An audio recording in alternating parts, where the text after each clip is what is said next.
Hello everyone, कैसे हैं आप लोग। आई होप कि आप लोग बहुत अच्छे होंगे और अपनी पढ़ाई को भी बहुत अच्छे तरीके से कंप्लीट और कवर अप कर रहे होंगे। जैसा कि आप लोगों को पता है कि अभी हम लोग हमारे क्लास 12th के बिजनेस स्टडीज सब्जेक्ट को पढ़ रहे हैं और बिजनेस स्टडीज सब्जेक्ट में अभी हम लोग हमारे चैप्टर नंबर 2 को पढ़ रहे हैं और ये वाला पर्टिकुलर वीडियो हमारे इसी चैप्टर का पार्ट नंबर 5 होने वाला है। तो आइए बिना वक्त गवाए, बिना देरी किए आज के इस वीडियो को शुरू करते हैं और हम लोग पढ़ते हैं हमारे आज वाले टॉपिक को।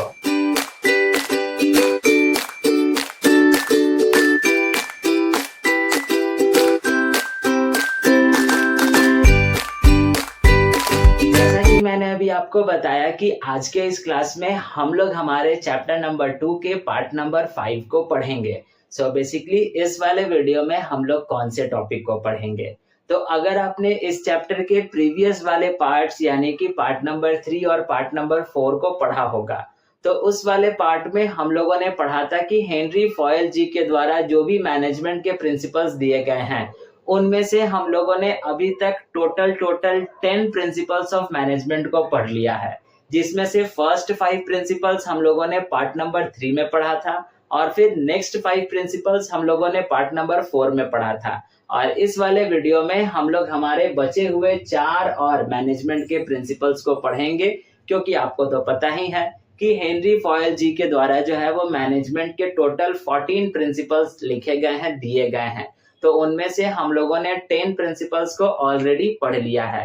अगर आपने उन दोनों वीडियोस को नहीं देखा है, नहीं पढ़ा है, तो उन दोनों वीडियोस का लिंक आपको नीचे डिस्क्रिप्शन बॉक्स में मिल जाएगा और साथ ही साथ आपको इस चैनल के प्लेलिस्ट सेक्शन में भी वो सारे के सारे वीडियोस मिल जाएंगे, जहां से जाकर आप अपने टॉपिक को कंप्लीट और कवर अप कर सकते हो।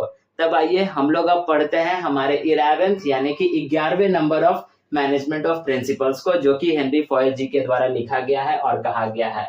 जो हमारा 11 नंबर प्रिंसिपल जो है, जो कहता क्या है, इक्विटी, जिसको हिंदी में हम लोग समता कहते हैं। अब इसका मतलब क्या होता है, कहता क्या है कि हेनरी फॉयल जी के द्वारा कहा गया है और इस प्रिंसिपल में लिखा गया है कि आपको भी पता है कि एक ऑर्गेनाइजेशन के अंदर बहुत सारे लोग काम करते हैं।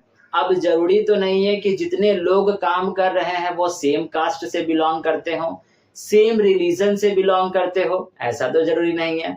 तो वही यहाँ पर हेनरी फॉयल जी के द्वारा 11th नंबर ऑफ प्रिंसिपल्स में जो है वो लिखा गया है, जिसमें कहा गया क्या है कि मैनेजर को जो है, यानी यहाँ पे देखिए लिखता है, manager should be kind and fair to their workers, यानी मैनेजर्स जो है वो अपने कर्मचारियों के प्रति हमेशा दयालु रहेंगे। ठीक है, यानी मैनेजर्स को अपने कर्मचारियों के प्रति हमेशा दयालु रहना चाहिए। वही देखिए यहाँ पर लिखता है, no discrimination based on caste, religion और जेंडर, यानी कि ऑर्गेनाइजेशन के अंदर आने वाले जितने भी लोग हैं, मैनेजर को उन लोगों के बीच में किसी प्रकार का कोई भी भेदभाव नहीं करना चाहिए। और वो भेदभाव चाहे वो कास्ट के नाम पे हो, चाहे वो रिलीजन के नाम पे हो, चाहे वो फिर जेंडर के नाम पे ही क्यों ना हो, यानी किसी प्रकार का कोई भी भेदभाव ऑर्गेनाइजेशन के लोगों के साथ नहीं होना चाहिए। और यही जो है वो 11th number of principles of management कहता है, जो कि हेनरी फॉयल जी के द्वारा लिखा गया है, जिसमें देखिए कहता क्या है कि प्रबंधकों को अपने यानी मैनेजर्स को अपने सभी कर्मचारियों के साथ दयालुता यानी काइंड पूर्वक रहना चाहिए और साथ साथ फेयर यानी न्यायपूर्ण तरीके से रहना चाहिए और व्यवहार करना चाहिए। लिंग, जाति या धर्म के आधार पर कोई भेदभाव नहीं होना चाहिए, यानी ऑर्गेनाइजेशन के अंदर के बीच के जो भी लोग हैं उनके बीच में किसी प्रकार का कोई भी भेदभाव नहीं होना चाहिए। और ये दायित्व किसकी बनती है, तो मैनेजर्स की बनती है। ठीक, उसके बाद अब हम लोग पढ़ते हैं हमारे 12th number of management of principal को, जो हमारा कहता है स्टेबिलिटी ऑफ पर्सनल। अब इसका मतलब क्या कहता है, देखिए लिखता है क्या है, कर्मचारियों के कार्यकाल में स्थिरता। अब यहाँ पर हेनरी फॉयल जी के द्वारा कहा गया है कि जो भी ऑर्गेनाइजेशन में जो भी लोग काम करने के लिए आते हैं उनको एक जो है वो पर्याप्त समय दिया जाना चाहिए। अब ऐसा ही नहीं है कि डे 1 से ही हम उनसे रिजल्ट खोजना शुरू कर दे, थोड़ा सा उनको जो है वो समय मिलना चाहिए जिससे वो अपने काम को दिखा सके। यानी यहाँ पर ऐसा नहीं है कि बस जैसे ही हम कुर्सी पर बैठे वैसे ही एकदम ऑर्गेनाइजेशन को 1 करोड़ का प्रॉफिट एकदम घोषित कर दिए, तो ये चीजें नहीं होनी चाहिए। यानी कोई भी स्टाफ हो, कोई भी कर्मचारी हो, तो उसको थोड़ा सा पर्याप्त मात्रा में समय मिलना चाहिए और स्थिरता होनी चाहिए, यानी कि ट्रांसफरेबल उनका जल्दी जल्दी, यानी तबादला जल्दी जल्दी नहीं होना चाहिए। ऐसा नहीं है कि आज हम किसी स्टाफ को लेके आए, बैठाएं, 1 घंटा देख लिए, बेचारा वो बैठा है, वो कुछ काम ही नहीं कर रहा है, चलो तुम रिजाइन कर दो, दूसरा तुम्हारी जगह पे आएगा। तो ये चीजें नहीं होनी चाहिए। वही देखिए यहाँ पर लिखता क्या है, कर्मचारियों को काम सीखने और खुद को साबित करने के लिए पर्याप्त समय देना चाहिए। यानी कि ऑर्गेनाइजेशन के अंदर जितने भी लोग हैं, उन लोगों को खुद को साबित करने के लिए उनको पर्याप्त समय मिलना चाहिए। ठीक है, उन्हें बार बार नौकरी से निकालना या ट्रांसफर करना संस्था के लिए ठीक नहीं है। यानी अगर हम जो है वो उस ऑर्गेनाइजेशन के लोगों को बार बार निकालेंगे या बार बार ट्रांसफर करेंगे, तो वो ऑर्गेनाइजेशन के लिए सही नहीं होगा, जिससे ऑर्गेनाइजेशन का गोल कभी भी अचीव नहीं हो पाएगा। क्योंकि आपको भी पता है कि हर एक काम के पीछे जो है वो समय लगता है। अगर हम उन वर्कर्स के पीछे, उन स्टाफ्स के पीछे अगर हम टाइम ही नहीं देंगे, उनको एक इनफ समय जो है वो उनको प्रोवाइड नहीं कराएंगे और डे 1 से ही हमको रिजल्ट चाहिए, तो ये चीजें पॉसिबल कभी नहीं हो सकती है। इससे बस केवल ऑर्गेनाइजेशन जो होगा वो हमेशा यही चीज सोचेगा कि जो भी स्टाफ हम लेके आए हैं उसको पहले घंटे से ही, पहले दिन से उसे रिजल्ट लेना है, तो ये कभी पॉसिबल नहीं है। और वही यहाँ पर हेनरी फॉयल जी के द्वारा कहा गया है कि एक ऑर्गेनाइजेशन के अंदर जितने भी कर्मचारी हैं, उनको सीखने का, उनको खुद को साबित करने का मौका मिलना चाहिए। ठीक, जिससे उन्हें बार बार जो है, यानी कि उन्हें जो है वो बार बार नौकरी से ना निकाला जाए और ना ही ट्रांसफर किया जाए। अगर बार बार कोई ऑर्गेनाइजेशन अगर अपने कर्मचारियों को ट्रांसफर कर रही है या निकाल रही है, तो वो ऑर्गेनाइजेशन के लिए सही बात नहीं है। ठीक, यही था हमारा 12 number of principle of management. अब बढ़ते हैं हम लोग 13 number of principle of management की ओर, जो हमारा कहता है इनिशिएटिव, जिसको हम लोग कहते हैं पहल क्षमता। आइए समझते हैं ये क्या लिखता है। कहता क्या है, employees should be encouraged to give new ideas. यानी कि ऑर्गेनाइजेशन के अंदर जो भी कर्मचारी हैं, उनको नए विचार, नए सुझाव देने के लिए हमेशा इनकरेज करना चाहिए, हमेशा प्रोत्साहित करना चाहिए।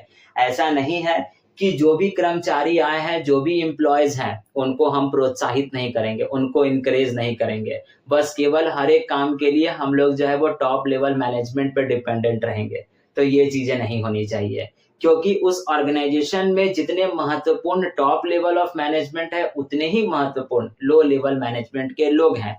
तो उन लोगों को भी जो है वो हमेशा इनकरेज करना चाहिए कि आप जो है वो नए नए विचार को लेके आइए, सुझाव लाइए, यानी कि और अच्छा सुझाव लाइए, जिससे उनका काम और उनका आत्मविश्वास दोनों बढ़ेगा, ताकि वो भी सोचेंगे कि चलो भाई, कम से कम ऑर्गेनाइजेशन जो है वो हम लोगों को नया नया अपॉर्चुनिटीज दे रहा है, हमारे विचारों को सुन रहा है, हमारे सुझावों को सुन रहा है, जिससे उनमें एक कॉन्फिडेंस लेवल जो होता है वो इंक्रीज होता है और कंपनी को नई दिशा मिलती है। ठीक, यही था हमारा 13th number of principle of management by Henry foil.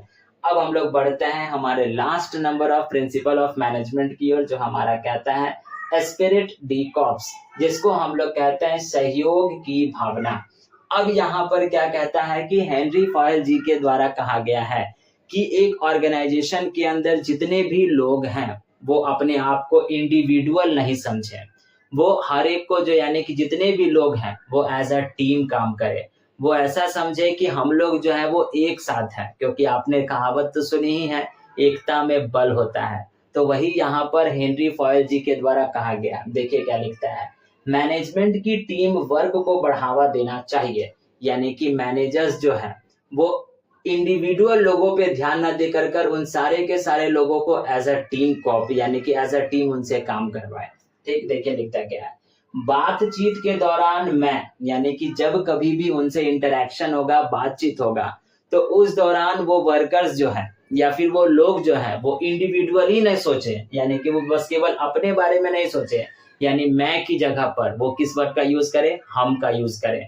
हम लोग एक साथ मिलकर कर काम करेंगे, हम अकेले काम नहीं करेंगे, हम लोग साथ मिलकर कर काम करेंगे और हमारे ऑर्गेनाइजेशन के लिए काम करेंगे, जिससे ऑर्गेनाइजेशन का गोल भी अचीव होगा और एक टीम वर्क और एक टीम जो होगी वो बिल्ड होगी।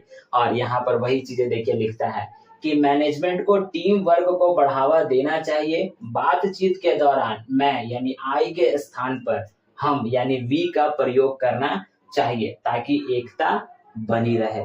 और जिस ऑर्गेनाइजेशन में एकता यानी यूनिटी बनी रहती है उस ऑर्गेनाइजेशन के गोल को आसानी से अचीव किया जा सकता है।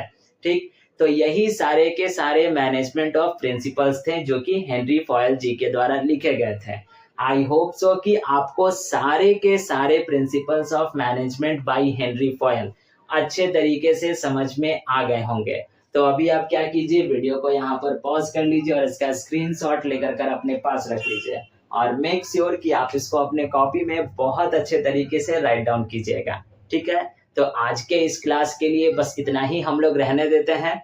अब हम लोग मिलेंगे आपके चैप्टर नंबर 2 के नेक्स्ट वाले पार्ट पे नए वाले टॉपिक के साथ।